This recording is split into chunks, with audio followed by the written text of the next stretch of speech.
నమస్కారం అందరికీ. టాలీవుడ్లో ఎప్పుడూ కొత్త కథలు, కొత్త పాత్రలతో ప్రేక్షకులను ఆశ్చర్యపరిచే హీరో సత్యదేవ్ ఇప్పుడు రావు బహదూర్ సినిమాతో ప్రేక్షకుల ముందుకు రాబోతున్నారు. ఇటీవల విడుదలైన టీజర్ చూస్తే ఇది సాధారణ సినిమా కాదని స్పష్టంగా తెలుస్తోంది. దర్శకుడు వెంకటేష్ మహా ఈ చిత్రాన్ని psychological drama, suspense, dark comedy అంశాలతో రూపొందిస్తున్నారు. టీజర్ ప్రారంభం నుంచే ఒక మిస్టరీ వాతావరణం కనిపిస్తుంది. Doubt is a deadly demon అనే ట్యాగ్ లైన్ సినిమాకు ప్రధాన బలంగా కనిపిస్తోంది.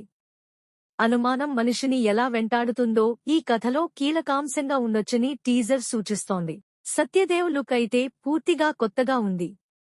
రాజవంశీయుడి పాత్రలో వయసు మళ్లిన వ్యక్తిగా విభిన్న గెటప్స్లో కనిపిస్తూ తన నటనపై మరోసారి ఆసక్తిని పెంచారు.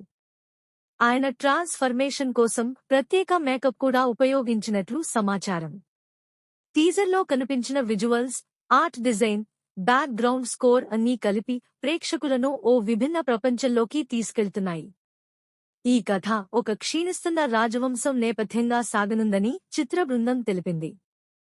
కొన్ని నివేదికల ప్రకారం రామప్ప అనే పాత్ర చుట్టూ కథ తిరుగుతుందని, అతని జీవితంలో జరిగే అనూహ్య సంఘటనలు కథకు ప్రధాన ఆకర్షణగా ఉండొచ్చని తెలుస్తోంది. ఈ చిత్రాన్ని మహేష్ బాబు జీఎంబీ ఎంటర్టైన్మెంట్ సమర్పించడం కూడా సినిమాపై అంచనాలను మరింత పెంచింది. మొత్తానికి రావు బహదూర్ టీజర్ ప్రేక్షకుల్లో ఆసక్తిని రేకెత్తించడంలో పూర్తిగా సక్సెస్ అయింది.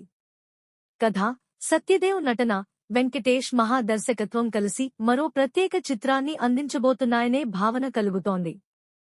Rating for teaser 4/5 ending. ఈ టీజర్ మీకు ఎలా అనిపించింది? కామెంట్లో మీ అభిప్రాయం చెప్పండి. వీడియో నచ్చితే లైక్ చేసి